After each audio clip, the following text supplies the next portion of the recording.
Hey, if you're pregnant over 40, I have just the community for you. It's a private community away from Facebook where women just like you come together to meet and support one another during pregnancy.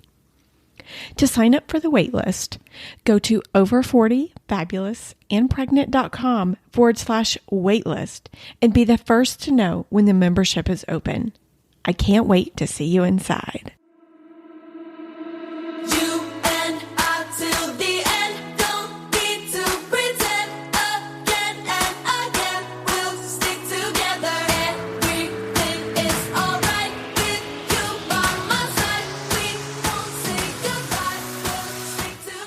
Welcome to Over 40, Fabulous and Pregnant.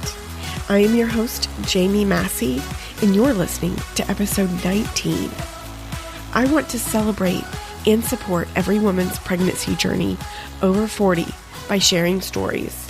While we do discuss medical treatments in medicine, we are not doctors. These are women's experiences that came before you, not medical advice. Today, we have a very special episode.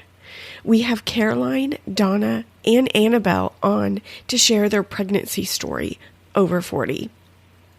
You see, typically, I don't interview stories where the women are past about 3-ish years, and that's mostly because it's not fresh on our minds.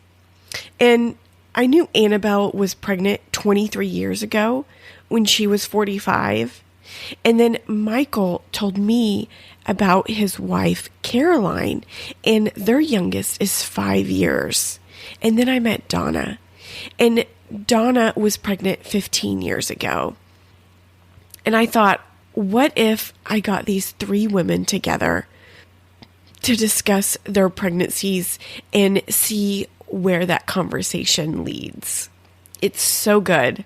We cover so much together. I hope you enjoy this episode as much as we did recording it. But man, this was a rough one to edit. So please let me know that you enjoyed it. I really want to make sure that I'm giving you good episodes. For show updates, I'm going to be brief. As you can hear, I am struggling to get through this because I think I have a sinus infection. I cannot kick it. So I will spare you all the sounds as quickly as I can. So we don't have any Instagram shout outs today because all of our Instagram questions are at the end of the show. Thank you so much for everyone that submitted questions. So enjoy this special episode. And with that, let's get into Caroline, Donna's, and Annabelle's pregnancy journey over 40. Ladies, welcome to the show. Let's introduce yourself. Caroline, would you like to start? Sure. I'm Caroline, and I work in higher education. I'm originally from Fort Worth, basically born and raised here. My husband and I moved away for a short time and then moved back. I had one kiddo when I was 29, and then I had another at 40 and another at 41. So we have 3. I love that. I love that. 2 kids in your 40s. Yes. Okay, Donna, please introduce yourself. Hi, I'm Donna, and I live here in New York, in the Big Apple. I had my one and only daughter at age 42, so she was quite a journey, which I'm happy to share with you later to encourage those ladies that are, thinking about having a child, and having a hard time. I want to really encourage them. I'm a registered nurse, been a registered nurse for like 33 years now. And on the side, I am a coach for moms. So that's awesome. Annabelle, go ahead and introduce yourself. My name is Annabelle. We live in Western Washington up on the coast. I had my first child in 1979. It was a boy. And then my second child in the year 2000, also a son. My work now is being a writer and journalist. Thank you. Let's start with pregnancies. I think as we kind of structured this show, as we talked before we hit record, that we're going to kind of go around and talk about pregnancy, talk about birth, kind of individually as each woman's story. But I want us to be just girls sitting around a table and talking about our stories. I think we have up Donna. Will you start off how you learned you were pregnant? How I learned that I was pregnant, it was funny because I had so much trouble conceiving because I had cysts and I developed fibroids. And so over the period of between the time I was about, actually I'm going to say like 38 and a half, I had actually stopped taking birth control pills. And then we started really thinking about having this child. So from like 38 and a half on to the time I got pregnant, I think I had about 10 negative pregnancy tests. So it was getting to the point where it was just kind of like depressing. Like I didn't want to even take them anymore. So it was my husband actually that summer. It was summer of 2007. He looked at me. He said, "Wait a minute, isn't your cycle late? Like you should have already had it." And I was like, "I don't know, because I'm very irregular, so I just stopped thinking about it, you know." So he's like, "Well, don't you have an extra test in the house? Why don't you go do one?" I'm like, "For what? It's just going to come back negative," because I really had just gotten really discouraged and really despondent. So he's like, "Well, just try. So I go upstairs and I take this test. And as soon as I dropped the thing in the applicator, it went poop. And I just stood there in shock. I couldn't talk. So he's like sitting downstairs in the dining room and he's going, "Did you do it yet?" And I couldn't talk. You were shocked. So I had it in my hand. I was in total shock. I was beyond shock. I was like, it's got to be a joke. This got to be an expired, like something's wrong with this thing. So I come downstairs and he's looking at me and I still couldn't talk to him. I took it and I just put it towards him and I was like, it's positive. And he's like, "It's positive? You pregnant?" And I was like, I said, "Well, let's look at it again." It might change. It was like a comedy show. I'm like, "Let's look at it again." And he goes, "I think you're pregnant. You should make an appointment with the doctor and you should make sure, you know." So that's what I did. And like I kept it. I still have it. I still have the pregnancy test from 2008. I really do. It's in an envelope. And I put it in an envelope and I took it to my GYN and I said, "So this happened 2 weeks ago. And I just want to make sure it's real." He just thought I was hilarious. So he starts doing the sonogram. He goes, "Yeah, it's really real." And he showed me her first picture was a sonogram of her at 9 weeks old. I still have that too in a frame. That's cute. So I was in a state of shock. I mean, you know, I guess it's like when you want something for so long and you just think, well, forget it. I'm never going to get it. Yeah. You know, even as a kid, when you're asking for this special gift and you don't get it, you're like, oh, well, forget it. So I guess I kind of gave up. So when it came back positive, I was in shock before I could even be happy. Yeah. But yeah, that's how she got here. That's great. I love that story. Okay, Annabelle, tell us your story. Well, I had the same shocking moment with the pregnancy test, but I was 45 and I had a few changes in my menstrual cycle. Nothing dramatic, and my doctor couldn't really verify that I actually was in menopause, but I noticed I wasn't ovulating every month, and that would be something I could tell before. So, in my mind, I didn't need birth control, and I could just go on with my business. My husband was 14 years younger than me, so I still don't know whether that had any reason or influence on my getting pregnant. But I did the same thing. I thought I had cancer or I was pregnant. It had to be one or the other because it was such a different feeling. So my pregnancy test, just the same. Couldn't believe it. And my husband did not want to have any children, but he was just giddy when we did the pregnancy test. Caroline, how did you find out?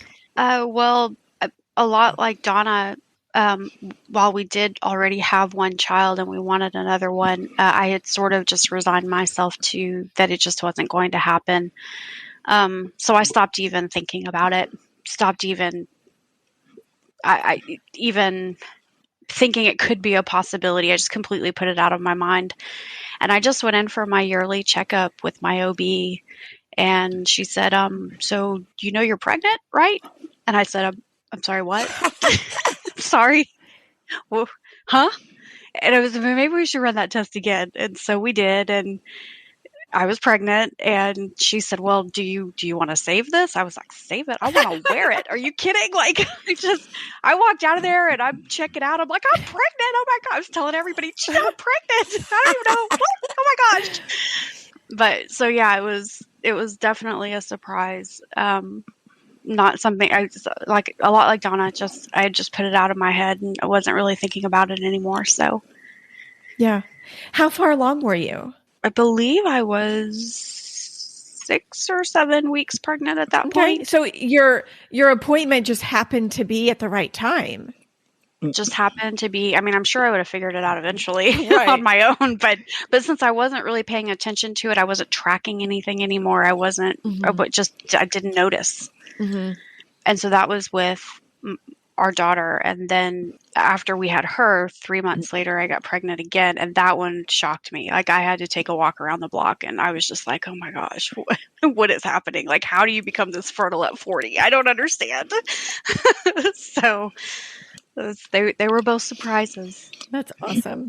Lovely surprises, though. Yeah. Okay. So Annabelle, now's your cue to talk about your pregnancy. How would you describe your pregnancy overall, Annabelle? Well, overall, it was really normal.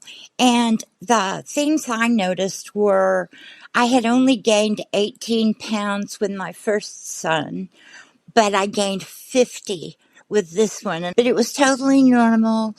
I felt funny. So the reason I even tried the test was I did feel funny in my abdomen.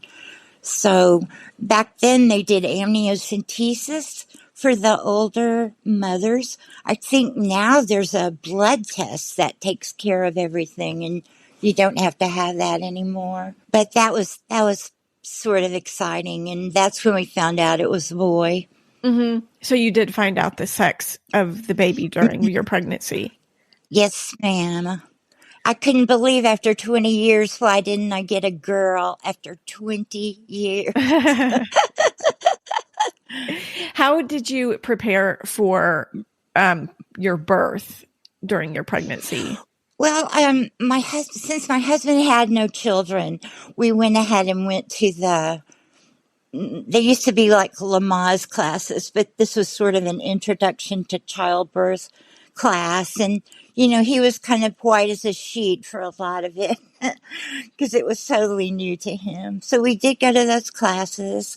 And then since I'd had a baby before and my best friend was an RN, I found out just about everything I needed to know. And things had changed in the hospital. How was it different from during your pregnancy 20 years later? How was it different? The weight gain was the biggest part. And I told I think towards the end, I started feeling so bad, and that could have been the blood pressure thing. Mm-hmm. But I walked into my regular appointment and told the doctor, he said, are you feeling hormonal? He said, well, we're going to have that baby today. And went ahead and stripped my membranes and rolled me over to the hospital for induction. Now, when you were pregnant, was there any products or anything that helped you during pregnancy? No, prenatal vitamins were still recommended, so I took those. But I just didn't have any real issues till the end. And then I had to have sort of an elaborate delivery. Did you have any cravings? Oh, shoot, yes.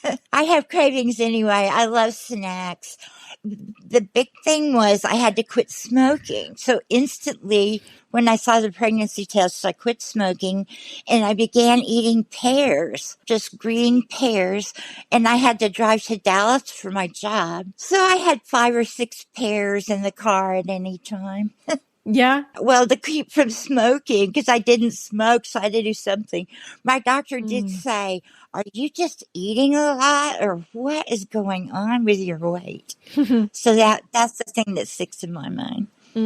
Next, Caroline, how was your pregnancy? So with my daughter, it was good. I felt like it took forever for me to get that little bump, I wanted to show that I was pregnant so badly, but it felt like it took forever. I did have a placental tear at 19 weeks with her. So I was basically, I was bedridden for a couple of weeks, like strictly bedridden. And then after they learned it wasn't tearing anymore, I was allowed to basically go to work and shower, and that was it. I had to sit on the couch or lay in bed. Otherwise, wasn't supposed to bend over, reach up, lift anything heavier than a can of soup. Like it was, Wow. it was a lot to try to remember not to do. But that put me in immediately a high risk category. So then I started having two OB appointments. I had a high risk specialist and then my regular OB. So that was with my daughter. And then my son, I was high risk again because of my age and because it was so quickly after I had my daughter. And then also he had a 2-vessel cord. He was missing the artery part of the cord. And so they have to watch and make sure that his growth was normal, which apparently is a side effect of being over 40. So, or a possible side effect. And did you find the sex out of the babies during pregnancy? We did. When I had to see the specialist, their equipment is incredibly clear. Even if we didn't want to know, you were going to know. Gotcha. Gotcha. And so, yes, we did. And was there anything that helped you with pregnancy? As far as products during pregnancy, actually there's two things, but one you can substitute. You have to have a body pillow, but you can substitute regular pillows. You don't have to go out and buy the body pillow, but it is very nice and you really want it as you start to get bigger. But the thing that I would never live without again is compression socks. And I know that sounds really silly, but my feet got absolutely huge with my first son. And I couldn't even get shoes on. Oh no. Towards the end, the last probably 3 to 4 weeks of my first one. So then the second two, I wore compression socks all the time. And I never had any problems. And my legs never felt that tired, achy, and I had a job where I was on my feet all the time. So but yeah, so that's the one thing that I think everybody needs. No, you aren't the Every first pregnant lady needs. You aren't the first one to say that, to recommend that. Oh, really? Yeah, okay. We've had a few more recommend that too. It's not a sexy product, but That's a really good point, though, because you do swell. I think my ankle swelled more than the first time. Yeah, my feet, I just remember at the end of my first pregnancy, I couldn't get my shoes on, and I was like, this is the most ridiculous thing in the world. Am I supposed to walk around like a cave woman for the last month of this? So I was determined to not have giant cankles for when I got pregnant again. So I went and I found some really cute compression socks, I think from Sockwell. They make really cute ones. Good to know. And I just bought like 5 or 6 of them. So I always had one to wear every day. Mm-hmm. Did you take any classes or any preparation? We did. We took one that was recommended. I didn't get much out of it though. It was just, the sort of like what Annabelle was saying, it was like a Lamaze class. It was a birthing class. Information is so ubiquitous now. It's just everywhere. And when you're pregnant, you're kind of consumed with being pregnant, all things being pregnant. How's the baby growing? What's happening next? What about delivery? What about setting up the nursery? And so I just really think that a lot of information is readily available today, whereas it wasn't as much even when I had our first one. So yes, I took a class. We did it together. I think both of us were like, well, that was not useful. So for your third pregnancy, you didn't take any classes? No. That makes sense. And is there anything that helped you otherwise with pregnancy? Just supportive family, a husband who's willing to rub your lower back when you're getting stiffer and you can't move anymore. So yeah, supportive family. I've got a quick question about how old was your oldest child? I don't remember if it was a boy or a girl when you had bed rest, and how did you handle having another child on bed rest? Yeah, that was really hard actually. He was 11 and it meant that my husband had to do all of the school runs, all of the grocery shopping, all of the laundry, all of the cleaning of the house, everything. And so we actually did get someone to clean our house during that time. And if you can afford to do that all the time, I highly recommend it. What a nice treat, though. We were like, this has to happen because my husband's going to lose his mind and I'm going to be sitting on the couch cranky and grumpy because my house is a mess, So yeah, that was something that we had to do for the last half of the pregnancy. Good question, Annabelle. Thank you. That's a good question. I only had cravings with my daughter. Of the 3 pregnancies, she was the only one that I had cravings with, and I craved spicy food. And before I found out I was pregnant, it's funny, the day before I was eating cold chicken with so much Cholula on it that it was dripping down my arm, and I was hanging over the sink eating it. I was like, my husband's like, do you want to get a plate? I was like, no, it's so good. And I was eating jalapenos out of the jar. I could not get enough spicy food. And it was just during the first trimester, though. After that, it went away. How funny. I wonder what that means. I have no idea, but I never had cravings with either of my other 2 pregnancies, the boys. But my daughter, yeah, she's a little spitfire. That might have something to do with it. Well, did y'all have nausea? Did you have nausea with subsequent pregnancies or the first one? Or I forgot to say that. I did not have any, but I did with my first son. I only had nausea with my daughter also. Could have been all the spicy food. I don't know. But she was the only one that I had to make sure to always have some ginger ale or some ginger like candy or ginger honey for my tea, like something to try to calm that queasy feeling constantly. And again, that was also only the first trimester. After that, it was all fine. Donna, how about you? How was your pregnancy? So it started out a little, it was odd. And I say odd because in my first trimester, I was sleepy all the time. And I didn't understand what it was. I also have underactive thyroid, but I take medication for it. So usually I'm okay. But it was funny because in those early stages, before I actually knew I was pregnant, I would go to work and I just put my head down the desk and one of our social workers would say, "Are you okay?" And I go, "Yeah, I just feel a little sleepy." So the whole department was already saying, "I think Donna's pregnant." Oh, they noticed the sign. I had no, and I'm just thinking, I should call my doctor. Maybe I need more Synthroid. I mean, it was hilarious. I just had no idea what is wrong with me. So then I finally figured that out. So that was really the only thing I had during the first trimester. And he said it was more exaggerated because I had underactive thyroid. So the fatigue was kind of setting in. So I made it through that. But then in the second semester, that's when they do the special Down syndrome test. Whenever you're over 35. So I took the test. It was a blood test. And I remember I was sitting at work one morning and I was on the phone with staff. And this lab technician calls me and she's all hyper and chipper. And she's telling me she called to give me results. And I said, "Oh, okay." So I get a pen to write everything down. And she starts telling me, what the tests were. I can't remember all of the names of them. There was a series of blood tests that I took. And she's giving me all the normal levels. So I wrote everything down. And then she said, "And here are your results." And she started giving me numbers that were literally about 20 to 50 times the normal of the normal number. So now I'm like, what? What do you mean 20,000? And she goes, and your lab results show that your baby has a high probability of Down syndrome. And you might want to schedule an amniocentesis so that you can find out whether or not the baby has Down syndrome. Would you like to schedule it? And I'm sitting there at the desk, like I'm shaking. Right? And we had like half-height cubicles so you could see everyone's face in the office. So you're talking about 8 other people sitting around me, and I'm sitting here going, "So wait, what did you say? Schedule an amniocentesis? Why would I want to do that? Isn't that a high-risk procedure? I'm already high risk, And she goes, "Well, you might want to see if you want to have an abortion. So let me know if you would like to schedule." And she's just talking. I said, "You know what? Let's table this discussion.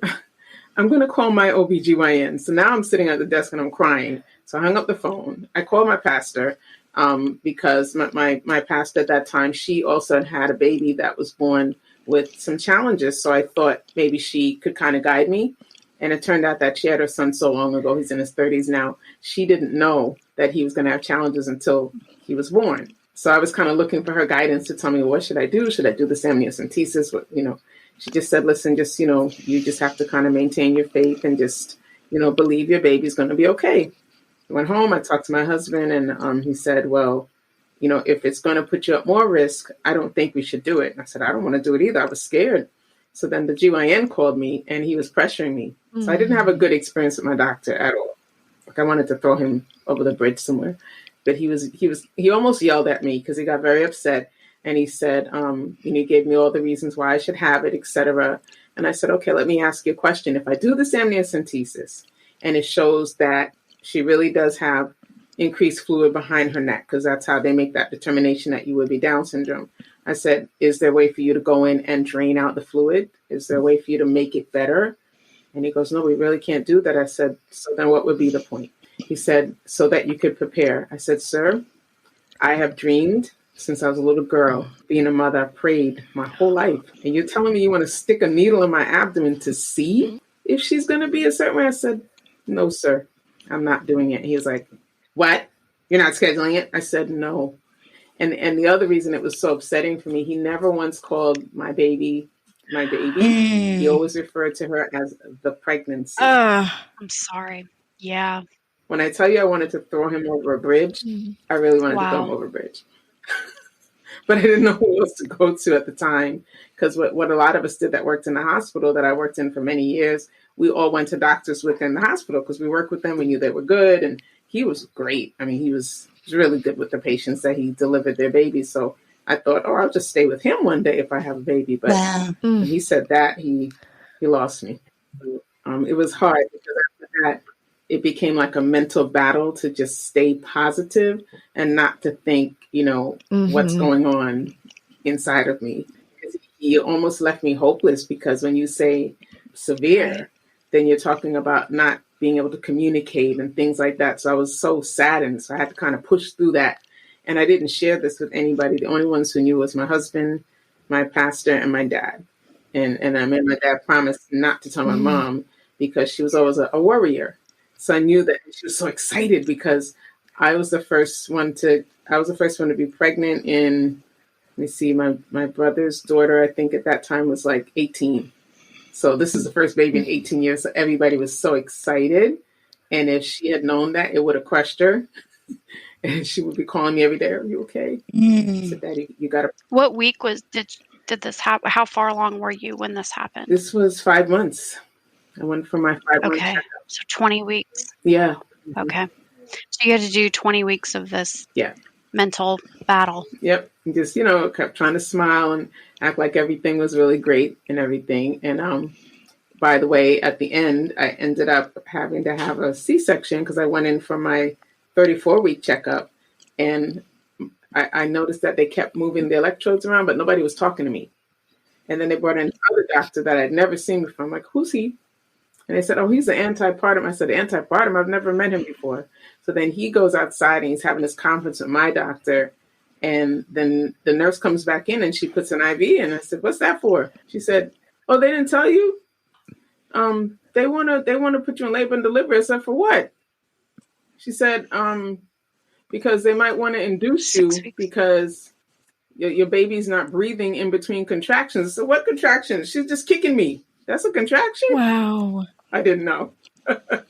Wow. She's not breathing and you're not gaining enough weight because I only gained 14 pounds up until my 34th week. Wow. So they said because she wasn't gaining weight, it's safer to bring her out and then, just tube feed her or whatever. So yeah, it was odd, interesting, and then scary. That's how I would describe my pregnancy. My goodness. And then when she did come, and they did all the tests of, the placenta and the cord and all that stuff. They go, oh yeah, that test, it was a false negative. A lot of them are. So you wanted me to possibly abort my baby for a false negative. Oh. She's now 14 and she's fine. Wow. I'm glad you fought for her. Yeah, you have to fight for your kids, even from the womb. It's the truth. That's important. Moms, we got to fight for them. That's what we're here for. We're advocates for our babies. Yeah, I love that. So, Caroline, let's get into your birth. You were on bed rest for your second one. Mm-hmm. But your middle one, no, your third one, you weren't on bed rest. I was not. No, I was on bed rest for my daughter, and my water broke in the middle of the night. And so we just went to the hospital, and she came about 6 hours later. It was pretty not dramatic. I mean, it just took her a while, but when she got here, so it was pretty basic. My third one, though, because of the cord, and I was having some blood pressure problems. So they induced me at 38 weeks with him, and so he was the only induction. My water broke with my first one too, and then so he came in like 2 hours. So wow, he was pretty fast. But 2 hours is really fast. Yeah, he came quickly. In fact, my OB came to check on me, and then she was like, "Okay, well, I'm going to go to clinic. I'll see you later this afternoon." And I was like, "Okay." And then my husband asked me a question, and I like barked at him, just barked. And I was like, "You could get the nurse. Like, something's not right." And he went and got the nurse, and the nurse came back. She's like, "Okay." And then like a whole team of people came in, and my OB came running up the hall. She's like, "You had me running from the parking lot." So yeah, he came really fast. Did you have time for an epidural or anything? Yeah, because when they induce, they started that before. Okay. But I have a really bad fear of the epidurals because I have scoliosis in my lower back. And so I really did not want to be the dead-legged, so I agreed to an epidural since they were going to induce, and it just is a lot more dramatic when they do that. And so I just said, but I just want enough to where it takes the edge off. I want to be able to move my own legs. Mm-hmm. And so he gave me just enough. So I guess that's how I knew something was going on. Mm-hmm. But so yeah, they had time to do all of that. Mm-hmm. Did you have a birth plan in place? No, I'm one of those that's just like, let's just see what's going to happen, because my only plan is I want as little drugs as possible, and I really want to avoid a C-section if possible. Mm-hmm. Those are really my only plans. I kind of feel like every birth, no matter how I didn't want to make all these plans and then have it go so sideways that I mentally just couldn't go with the flow, mm-hmm. because I'm a very detailed person, and I can overthink things. And then when things start to not go the way they're supposed to go, it messes with my head. So I was like, just for my own mental health, I'm going to let the professionals run the show, and they can tell me what to do. That's okay. Hey, that's a plan to me. And what about cord cutting? Was any of that, did Michael get to cut the cord? Yep, he cut all 3 of the cords. And because the third one had it was 2 veins and no artery, they sent that one for some testing. Mm-hmm. But other than that, that was it. Oh, I also forgot to mention, the doctors, did they have any concerns about your age? You mean the OB? Yeah, just generally. Yeah, during your pregnancy. No, I mean, they would remark on things. Well, because of your age, we're just going to look out for A, B, and C. It wasn't, I didn't have a bad experience with my age being a factor. The specialist that I had to go see with my last 2, I had a hard time with him just mentally because he looked like he was 12 years old. And so I was like, oh my gosh, how is this 12-year-old going to do anything for me? Like, so for me, it just was, okay, he's been to school. He's done all the training. He's done what he's supposed to do. Like, just because you're old. So I know that feeling. But no, I didn't have any, nobody really said anything other than just, keeping an eye on things maybe that you probably wouldn't if I was 25. I don't know. Mm-hmm. Mm-hmm. Okay. I wish I had your type of doctor, Caroline. When I went to my doctor, I think I was about 39 or close to it. And I told him I wanted to get pregnant. He looked at me, he said, you're almost 40, right? That should have been a clue that I it really should have probably should switched have. my doctor. But you know what? Yeah. Because I was making more of a thing about my age than my doctor was, and my doctor said, that the literature that puts pregnant women in the Jerry category at 36, it's so old. The literature is so old. She's like, we are healthier now than we've ever been. She said, so there are women having babies in their 40s that are just, they're healthier now than they were when they were 20, and maybe living a little bit wilder lives.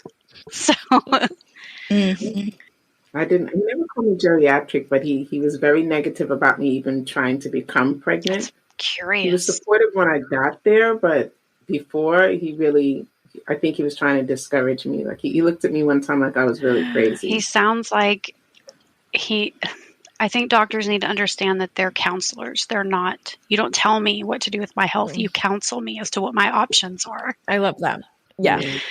And there are some doctors that think that they get to mandate our health choices. And Newsflash. they need to be retrained. That's right. Yeah, newsflash. Yeah. Someone said in another podcast that how they recommend to hire doctors.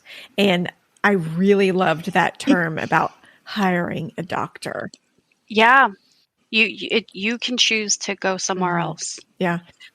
And you don't, and it may be a different OB than you started with, but you can choose. That's right. That's what I would tell anybody. If a friend asked me today, like, what should I do?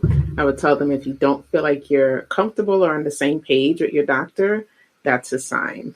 Like, make the choice, because we're consumers of our healthcare. That would be good advice. You're right. Yeah. My doctor, one of her last births she gave birth at 40 something or other. So I feel like I kind of have someone on my side. That's great. So Donna, go ahead. Tell us about your birth. So when Shekinah was due to be born, originally they did admit me. Wow. And the plan was to induce me. So what they were doing is giving me steroids, because they said they needed to build up her lung strength to make sure she could make it through the birth canal. Yes. But then by the time they gave me the second dose, they had some conversations and they decided, you know what, maybe we're going to discharge you instead. Just go home and just rest for a week. And they decided that it would be safer for her to be born via C-section. And I never had that discussion. So there was never talk about, birth options. I knew I was going to have an issue with pain. So I did ask my GYN very early on, and he laughed at me. I said, so are you open to epidurals? Because, some men have issues with that. And he said, why? Why are you thinking about that now? Because I didn't even have a baby bump, and I was asking questions. And I said, because I have a very low pain tolerance. And I don't want to be like the Godzilla mother, screaming and yelling. So he goes, yeah, I mean, if you want that, that's fine. I can do that. So I ended up, ending up having to have that anyway because of the C-section, because they thought that she was too small. She was only in vitro. They said she was, I think, something like 3 pounds, and they didn't think she'd be strong enough to push through when they induced me. So they said, no, we'd rather just take her out. So she was born 5 weeks. What was it? 5 weeks and like 4 days early. Wow. And how much did she weigh? 3 pounds and a quarter ounce, 15 and a quarter inches long. Oh. And she spent the first 21 days of her little life in the neonatal ICU. And then she was also born with jaundice. So she had the little Billy Rubin mask on. So that part was hard. And we couldn't see her cute little face, because she was in the incubator and she had the mask on. So, and then I was also trying to nurse. So that was, oh boy. Wow. Oh, gosh. So, I had to get discharged and she had to stay. So we had to go back and forth from Brooklyn to Manhattan in New York every day to go see her and try to nurse her. So the first 3 weeks were rough. I couldn't wait to get her home. Yeah. So for those of us who... She was. Everybody called her that at work, everywhere. That's your little miracle baby. That's your miracle baby. Yeah. Aww. So it's hard to get her here, but it was so worth the trip. She sounds like a miracle baby. That's great. Mm-hmm. Did you have any plans for your birth? I guess since it was so early, you didn't really plan anything. I always knew I wanted to go natural if I could. I just wanted to have a natural birth in the hospital. I never really thought about, a doula or anything like that because I was worried about, and I think it's the curse of being a nurse. I was worried about what if something happens? I want to make sure there's a team there. So I always thought about hospital, just regular natural birth. Annabelle, you ready to share your birth story? I would love to. My doctor was a perinatologist from the get-go. I didn't have an OB because it had been 20 years since I was pregnant. So my family doctor just referred me sort of in a textbook way directly to the perinatologist, and I saw him through the whole pregnancy. So my first child, Lamaze and natural childbirth was the thing. So I definitely did it that way and had only Demerol and an IV for pain relief, and it hurt. And so I didn't want to have the epidural either. I was afraid of that, but I talked myself into it. So they came in and started it, and I felt this big rush of relief from the pain. And then the pain came right back. And they said, uh-oh. And I had a small surgery on my spine. It was a little tumor when I was a child. And they said the only thing they could figure is there might have been scar tissue that was blocking the medicine. But anyways, I ended up having natural childbirth the second time. I had a 15-hour labor. It was horrible. It hurt.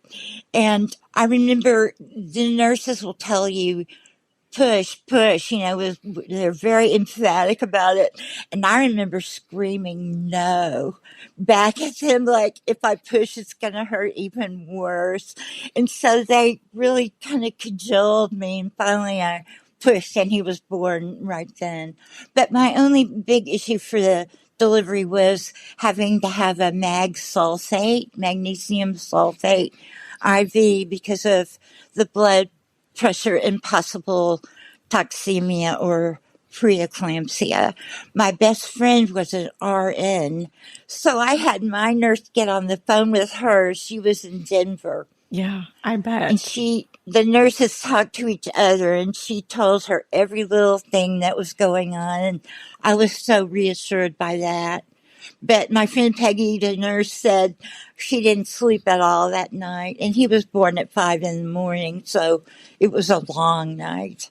Annabelle, I can remember when I had my daughter, I had a nurse, like this poor girl, she was straight out of nursing school, and she was trying to be so careful with everything, and she was trying to kind of console me the way you were describing, and she kept saying, she was holding my hand, she was saying, bear down, bear down. I said, what does that even mean? And she was like, I don't know, and she like ran out of the room. I felt so I don't know.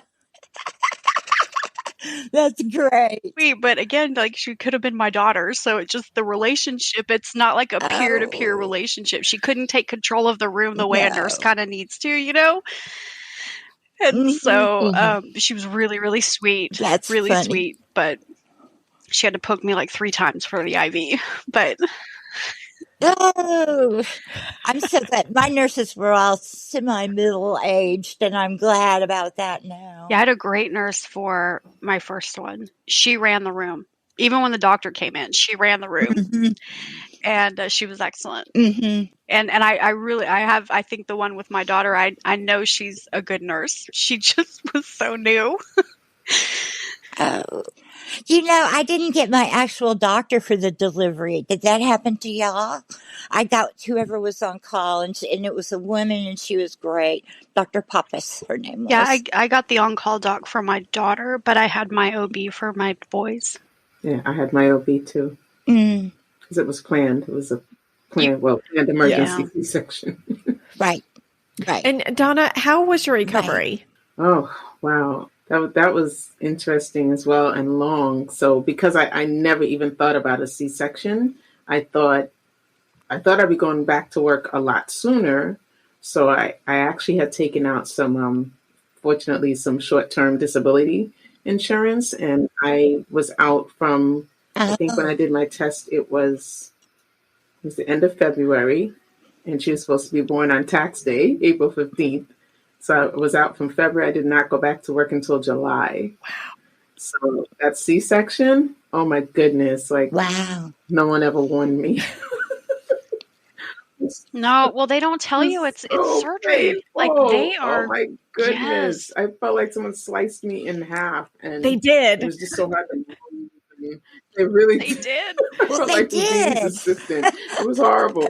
So it was hard to sleep. I slept with the body pillow on one side, the other pillow on the other side. So my poor husband, I don't know, he probably got like a quarter of the bed, something like that. I don't know. But yes, I didn't do much for a long time. I didn't drive, I think for 6 to 8 weeks, Wow. because I couldn't move. And we were actually staying at his grandmother's house because we were having major construction done in the house before she came home from the hospital. Yeah, I had to do stairs. I had to do 3 flights of stairs every day those first 21 days she was in the hospital. Where I was staying, I was just so uncomfortable all the time. So between the uncomfortability and trying to nurse, it made my recovery very difficult. Hmm. I don't think I felt like Oh, myself yeah. again probably for another 3, maybe 4 months Wow. after she was born. Yeah, so that part was rough. And how was breastfeeding? It was very hard for me. I didn't produce a lot, and because she was preemie, she had challenges with her sucking reflex, so it was hard for her to suck. So it's hard to suck, and then I can't produce. So then I tried the pumping, and that was even worse. So it was a rough experience. I didn't do it past 6 months, and I really wanted to do it for a year, Mm. but I just had to put her on preemie formula. I think she was taking the Similac Neosure because she couldn't handle the regular formula yet. Mm. And mentally, how was your recovery? Not good. I'm pretty sure I had postpartum depression. And the reason I say pretty sure, I know that every time I went for my visits and you'd fill out the screening and they'd ask you, did you feel sad? Did you feel this? And I did. But I had this fear that if I told them yes, they might think I couldn't handle my baby. And I had this thing in my head that they're going to take the baby from you. So I kept checking off no. Mm. And looking back, what I would tell my younger self is you should have asked for help. I should have said, I need to talk to somebody, because I was so used to being so organized. Everything in my life was always on point.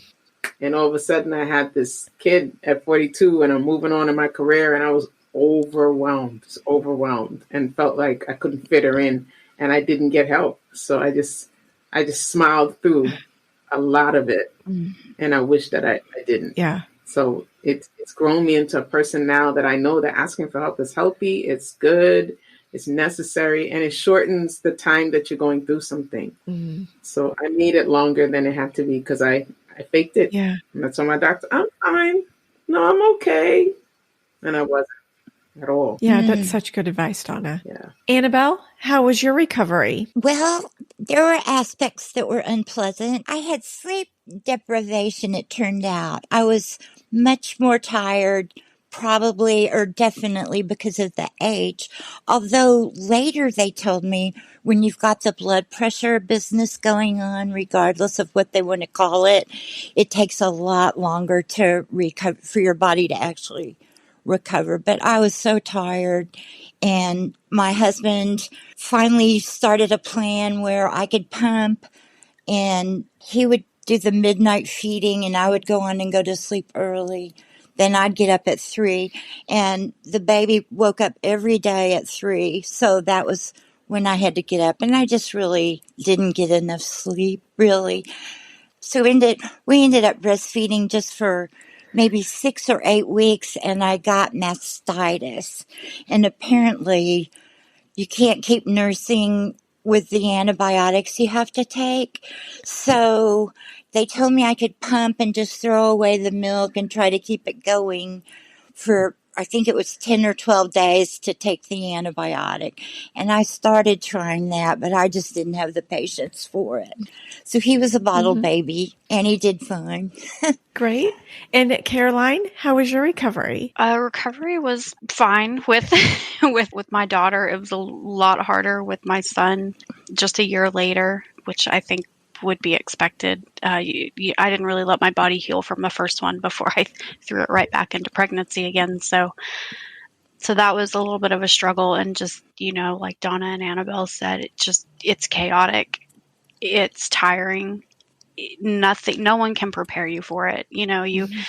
Everyone sets up their nurseries and they have all this, perfect Instagram picture of what they think it's going to be like when they bring baby home. And then it's a bottle that's rolled under the crib, and it's a dirty diaper left on the floor, and it's laundry that needs to be done. It's chaotic. And you have to decide when to sleep, because it's really hard. They always tell you to sleep when the baby sleeps. And that's really hard, because you're like, okay, well, when are the bottles going to get washed? And when is the laundry going to get cleaned? And when is the, But that's precisely what it's like. Exactly. Yeah, it's chaos, and you have to just sort of fall into the chaos. You manage, take care of your baby, make sure your baby's safe, make sure your baby's fed, make sure your baby's clean. Let the world be chaotic around you, because you'll lose your mind if you try to control all of it. I think that's so true. It's like I wish what someone would tell you when you first have a baby is that part of your life is about getting back to basics. And that's it. Yes. Right. It's a great way to put Right. it. And that's okay. There's, like you said, there's no way to fix that chaos. I mean, the only way to change any of that is to get a lot of support. And that's not everybody's picture. Exactly. Like with me, my parents lived in Florida, so they were 1,000 miles away.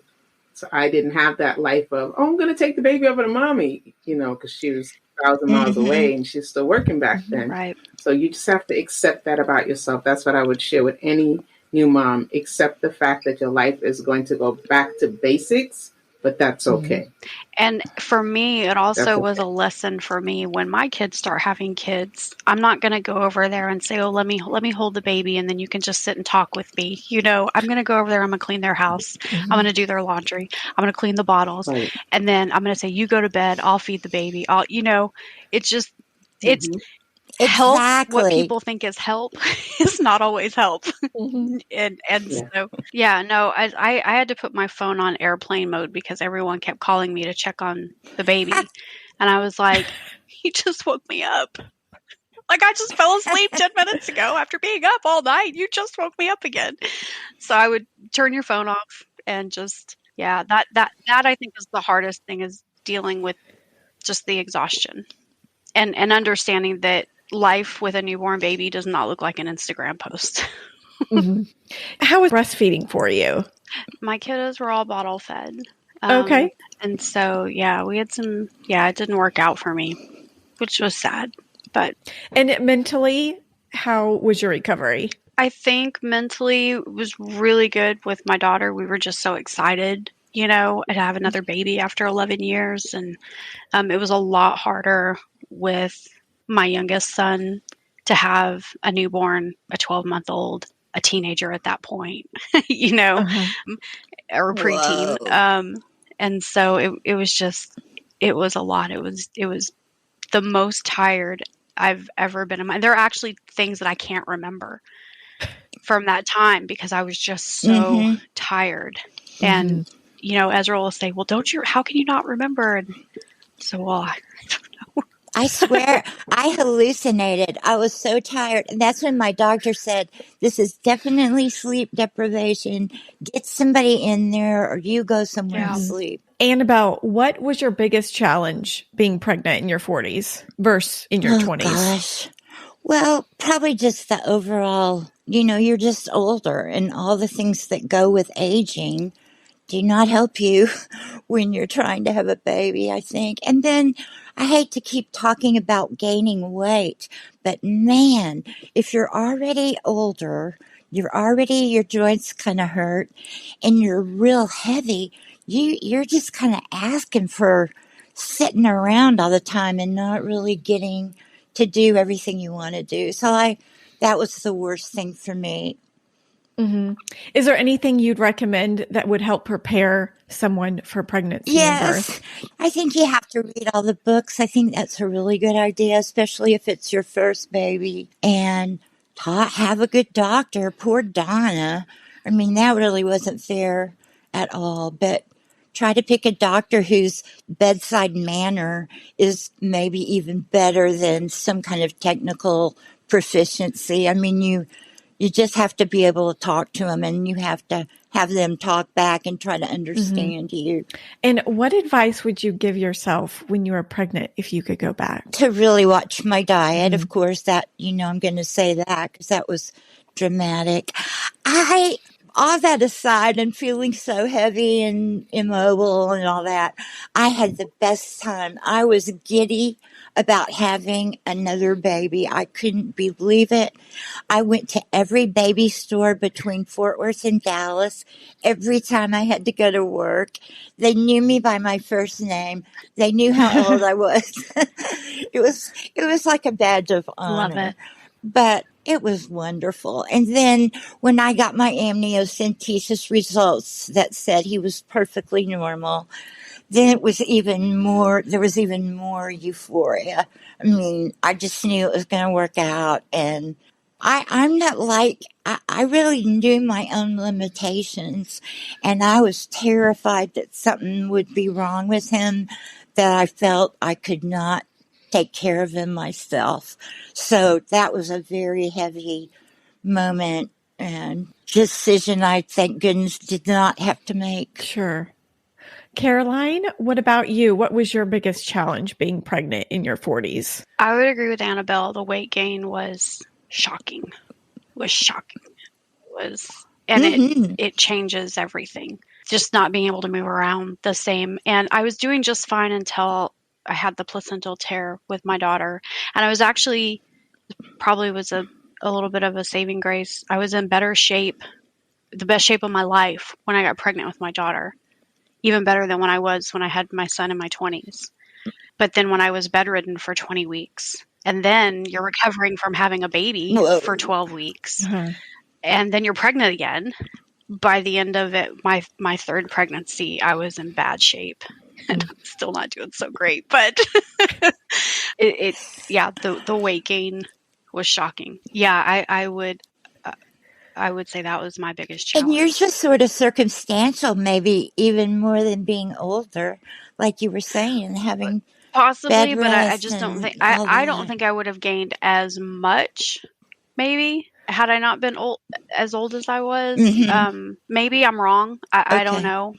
I do think some of it was circumstantial, but between the two, from when I first got pregnant with my daughter to the end of my pregnancy with my son, I gained 80 pounds. So it was shocking. Yeah. Anything you'd recommend that you would help prepare someone for pregnancy and birth? Get your body in shape, get your diet in order, and stay that way. Is it going to be the same thing? What advice would you give yourself when you were pregnant if you could go back? When I was pregnant, I would advise myself to not worry about the weight so much. I know that sounds like a contradiction, but you spend so much time obsessing about this weight that you're gaining that it's not going to change. Like, you just have to wrap your mind around it. It's part of the process for some women. And you miss a lot of really great moments being pregnant because you're worried about your waddle. So and I loved being pregnant too. I really enjoyed it. But so yeah, don't worry about the weight gain. You look better than you realize.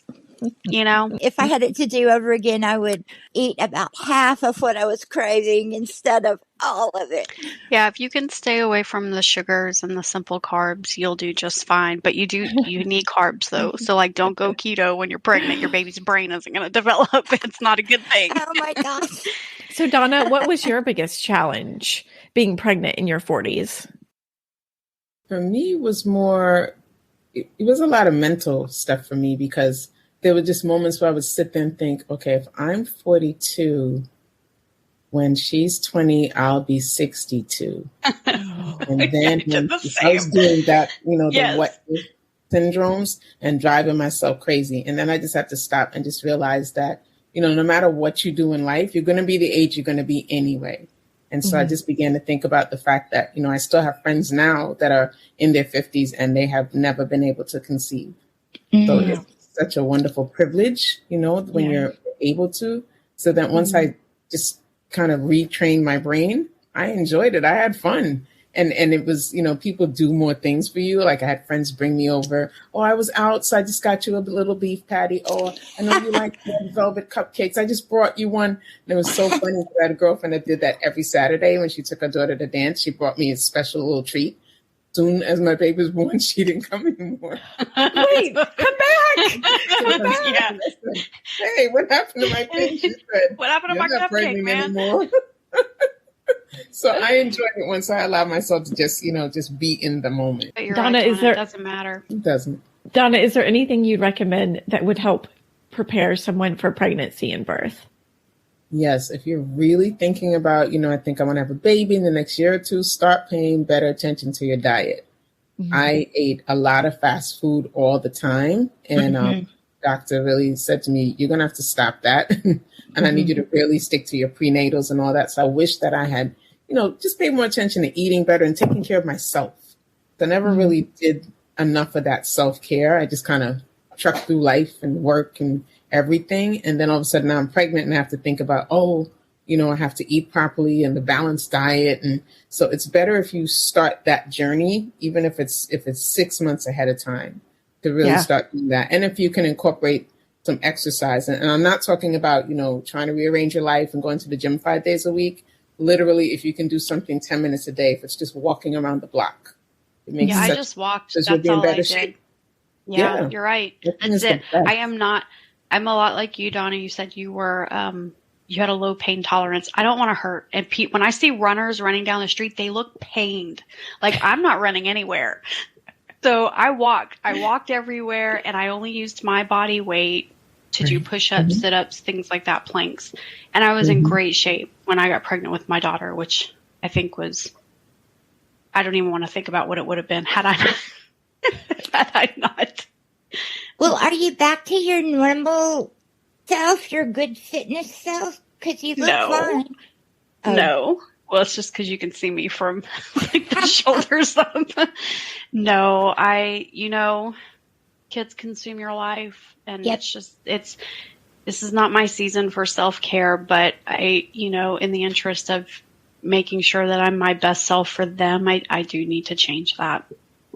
Donna, what advice would you give yourself when you were pregnant if you could go back? I would tell myself to just enjoy the process. Don't sweat the small stuff. Don't sweat anything. Just enjoy it, because you know what? 10 months, if you make it that far, it doesn't last long. So while you're there, just enjoy every moment of it, and just realize that you're birthing a life. This is going to be amazing. It may not be easy, but just enjoy it because you're here, and it's a great privilege. Yeah, I'm so looking forward to being pregnant and having a belly and waddling everywhere. I can't wait. It's wonderful. I mean, really how you feel, like I was saying, you're giddy and euphoric and stuff. You are, Jamie. I mean, things are just so rosy for the most part, and everything you think of for the future is just perfect and excellent. And, until something goes wrong, or unless something goes wrong. It's almost like everything else in your life, the volume gets turned down on everything, and it's just you and your baby. Not to sound narcissistic, because everything you're doing is for your baby. Like Donna said, if you get your diet and straightened out, and Annabelle said she immediately stopped smoking when she found out she was pregnant. It's so funny that the discipline that we have the minute we find out we're pregnant, because we're not doing it for ourselves anymore. We're doing it for our babies. And so all the little things, all the noise in your life just gets turned down, and you just get to hyper focus on creating this perfect environment for your baby. Yeah. All other priorities stop. Right. Yeah. I think we're going to get to the Instagram section. So on Instagram, we had everyone give us questions for you ladies, because it's a very special episode that we're recording. Ladies, say hi. Hi. Hello. I'm the disembodied voice. Hello. So we are going to get everyone's questions answered, and I'm going to get back to recording. Okay, so we had 8 questions. This is like lightning round. Okay. Okay. First question, patiently waiting. 8 says, I guess who should we start off with? Caroline. Okay. She is asking, how long did it take to get pregnant with take-home baby? Any special protocols? I'm guessing she's asking about the hospital. So how long did I get until I went home? Mm-hmm. I went home the next day after having my daughter. Wow. So I was in the hospital for just slightly over 24 hours. And then with my son, I wanted to stay as long as I could. So they had to kick me out after 2 days. You got evicted. Yeah. They were like, it's time. Your insurance says no more. You're healthy to go. Donna, what about you? So I was just trying to confirm my hubby, and he's looking at me like, I don't know. But I think it was 3 days because she had to stay for the 3 weeks. But And you they had let surgery. me stay for a couple of days because I had the C-section and I had to get up walking and all that. So I want to say 3 days before I went home. Okay. And about how long were you at the hospital? 24 hours before we went home. Was there any special protocols from the hospital? I had a special marking on my band that indicated I think I had a second band indicating I was a Jerry patient. Yeah. Oh. Yeah, I was branded. Wow. Not for me. I don't believe I had any either, only if I had excessive pain to let them know. Okay, our next question is Janet AL22.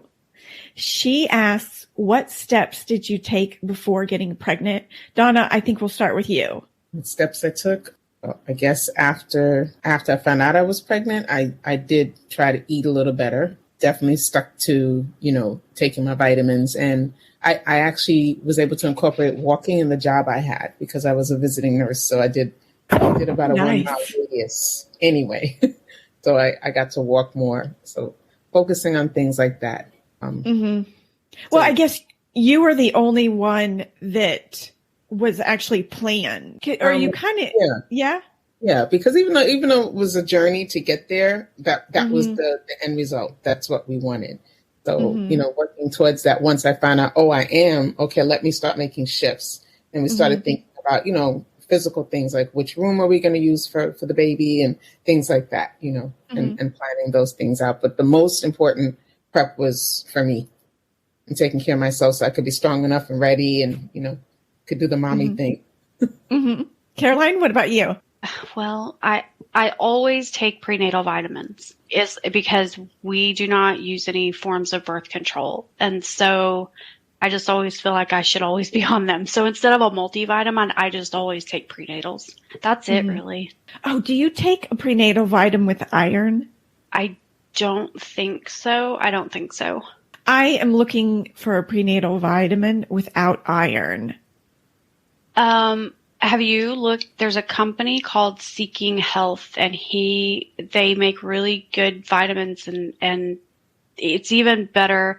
They tell you that they want you to have folic acid, and it's actually that's not the beneficial one. It's actually folate that you need.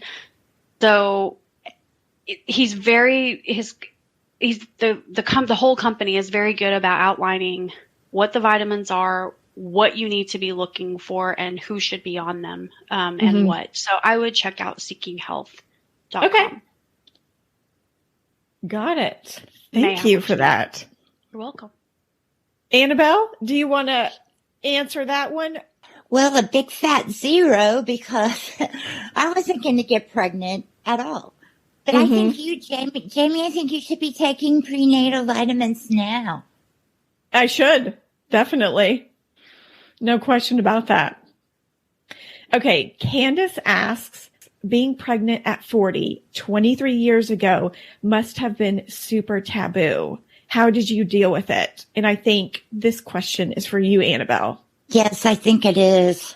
I could not believe that people would come up to me and say, was it natural or would what did you do? And I was like, it was completely natural and unplanned.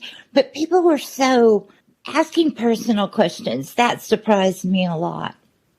People are shockingly rude when you're pregnant. Mm-hmm. It's very surprising. And although I'll grant you, it is surprising to see a pregnant woman carrying a 10-month-old on her hip. I get that. But asking me, well, do you know what causes that? Or how many do you want? I'm like, I want them all. I want all the babies. Mm-hmm. So I'm like, yeah, it's I finally stopped getting the do you know what causes that when I said, will you draw me a picture? Because I'm not sure. And they were like, oh, like that's just people are shockingly rude. Mm-hmm. Okay, our next question, I think it's Norita.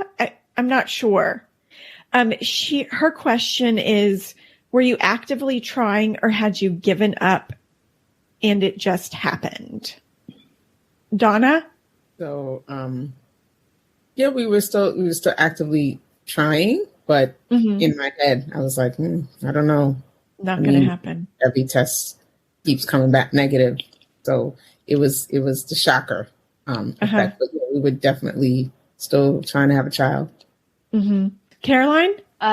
No, I had put it out of my mind. And since our oldest was 11, at that point, he was getting a little more independent.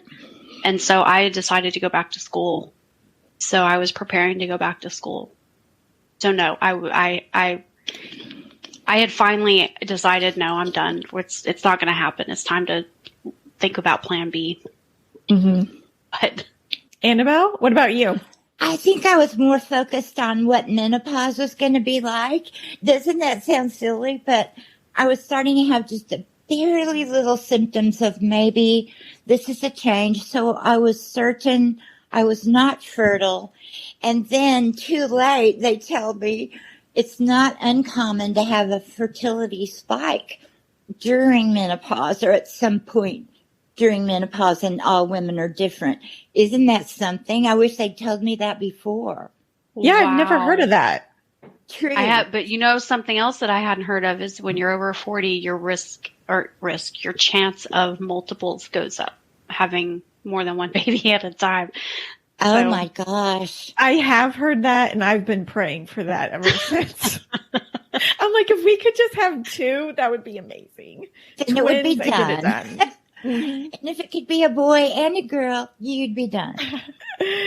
Okay. So Donna, let's see. We'll start with you this time. Shapes and Colors RVA asks, were they first pregnancies? Did you have to advocate harder for certain things because of your age?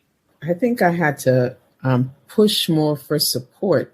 They did all of the right things because I was considered high risk, but I felt like I had to advocate just to have the pregnancy because of what I went, the dynamic with my OB. But I wasn't treated in a way that I shouldn't have been. I think they were even more careful with me, which I appreciated. So I wouldn't say that I felt like I didn't get what I needed. I did. I just didn't. It was almost like being on a team and your coach isn't on your side. And that's what it felt like with the doctor, you know? Yeah. I had all the players around me, the nurses, everyone else was there, but he was just kind of like, you want to do this? And so that kind of put a damper over it. Yeah, that must have been really hard. Yeah, it was. Caroline, what about you? Okay, so yeah, there were actually pregnancies 3 and 4. We did have one miscarriage. Oh, okay. So, I'm sorry. But no, that's okay. But so there's that. But no, not first pregnancies. And no, I felt very much like Donna. I felt that there was a great deal of care and just a very careful care, if you will, probably because of my age. But no, I did not feel like I had to advocate for anything. I felt heard. So Good. Annabelle, what about you? I felt heard as well. That's a really good way of putting it. My professional support people were just incredible. I mean, I felt no different from any other pregnant person, maybe because they just subliminally were prepared for, anything that might occur to me or that I might wonder about. Unbelievable. Oh, and my family doctor would call and check on me, even though I stopped going to him since I was going to an OB. And everyone was just really sort of celebrating in a way, that it had happened to me. Okay, our next question. I think, Caroline, you're up on deck for this first question. Okay. How did other people in your family perceive their pregnancies? This question is from Josh, Brandy, Lindsay. So everyone was actually really excited for us except my younger sibling. She was a little bit jealous. Oh, no. She wanted to have the baby grandchildren in our family, and it didn't work out that way. So she had a hard time with it, surprisingly. That dynamic was very interesting because I have 4 sisters, so there's 5 of us, and everybody was over the moon. And then when they found out I was having a daughter, they were even more celebratory. But yeah, just I had there was some trouble with a younger sibling, and that was it. Mm-hmm. So it was like, you're supposed to be done. Sit down. It was like, I didn't know. Annabelle, what about you? I think the people who really loved me, and that's not always true in families, but the ones who did were so supportive and good. There was a little residual issue because my husband was so much younger than me, and I think people wanted to tease me about that and that sort of thing. That's the only thing that comes to mind. But overall, my mother, who could be a harsh person and critical, was so supportive. I couldn't even believe it. And that was like icing on the cake, Mm-hmm. That's sweet. Donna? They were overjoyed for me, especially my mom. Like, this was going to be her first grand in 18 years. So, oh my goodness. She was like, forget it. And she was going to be the first great grandchild. So everybody was over the moon. Oh, cool. No resistance. That's great. The next question from KMD828 says, did you feel alone? Now, when I was pregnant the first 2 times, I don't know if you call pregnancy, if you have an ectopic pregnancy, but I actually did feel alone. And so I would answer that, yes, very much so. Annabelle, how did you feel? Did you feel alone? No, I did not, because as a person, I think I have a lot of friends, and they're especially wonderful friends. And so I always had someone to talk to. If I was worrying, or if I was giddy, or if I had a question, a medical question or something, I always had someone to ask. So no, I didn't feel alone. Caroline, what about you? I did not feel alone during my pregnancies, but I will tell you that the miscarriage, I felt very alone. Mm-hmm. People treat you like you didn't lose the baby. It's very, very bizarre. You're just supposed to be okay. You were pregnant one minute and then you're not, and you're just supposed to be okay. And so that was really hard after the effect. After the miscarriage. But during the pregnancies of my last 2, no, I did not feel alone at all. Mm-hmm. In fact, it was almost overwhelming, the amount of attention. Mm-hmm. And maybe that is the alone that I felt was with the miscarriages, because we have this stigma that we're not supposed to talk about it, but it helped me so much to talk about it. And then people felt sorry for me. And I'm like, no, we're just talking. It's fine. Well, with miscarriages, ectopic pregnancies, what have you, there's not a closure that people get when they lose a baby they've actually held in their arms, right? There's a memorial or a funeral or something.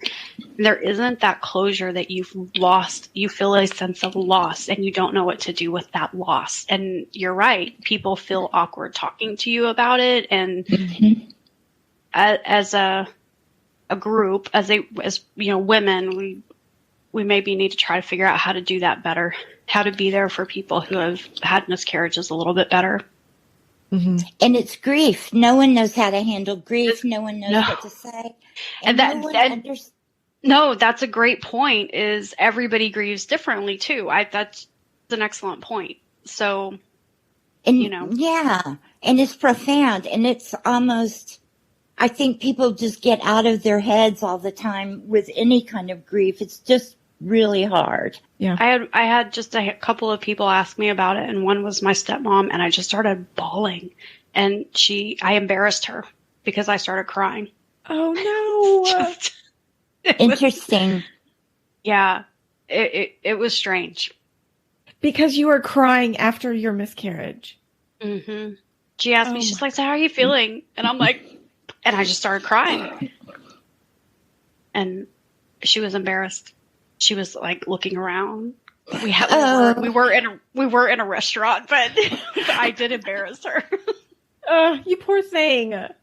You're you're being emotionally open and vulnerable. Mm. And it was definitely a feeling of being alone, and you've got to just kind of figure it out. I actually did have a really good primary care physician who, when I went to her for follow-up, she told me, don't ever let anyone tell you how you're supposed to feel about this. I love and that. so she was the only one that acknowledged that there was a loss. Wow. I love that. You know, even with my, we did IVF and it didn't work. And it's like, it wasn't a miscarriage, but it kind of was. It kind of was a loss in the same way. Definitely. I was just going to share with Jamie that I actually worked for someone who did IVF and it didn't work 10 times. Oh my gosh. On the 11th time, she had her first very beautiful son. Wow. And then years later, she did it again and she has a little girl. Oh my gosh. So I can't imagine, just listening to your stories, to go through loss multiple times and not have the support as we would if there was a funeral, for a kid. That story makes me cry. I mean, I lost my mom a year and a half ago, and it still is like a surreal thing. But people at least acknowledge it because they know she's no longer present here. And so to think that somebody's loss isn't real just because you never saw the person. Right. Donna, I think you're the last one to answer this question. Did you feel alone? Yes, because I was literally the only woman in my circle that was pregnant at that time. So even though I had friends and family that were happy, at the same time, I'm looking at you and you have a 13-year-old and you have an 18-year-old and you have a 10-year-old. I'm going, okay, am I crazy? What am I doing right now? Donna, that's a good point. I actually did forget about that. Yeah, that's a good point. I forgot that I had I put myself where I didn't have any peers, right? So I was sitting next to, 26-year-olds with no life experience, fresh off the college commencement stage. And it was very different. I did forget about that. I don't think it made me feel alone necessarily, but I did forget about that. I was sort of in this weird area where I didn't have any peers, but we should have been peers because our kids are growing up together. And I was just talking to another friend of mine who also had a baby at 42. And today, actually, her daughter is now 3. And she was making some noise in church and she was so embarrassed. And I'm like, I used to be the same way. I would sit there and go, please don't cry, please don't cry, please don't cry. Because everyone else's kids were big and, they could sit perfectly. And she'd go, ugh! And I'd go, no, you start feeling alone and different. So that's where I felt alone. For our last question, it's from Lauren Ingute. I totally butchered that. I'm sorry, Lauren.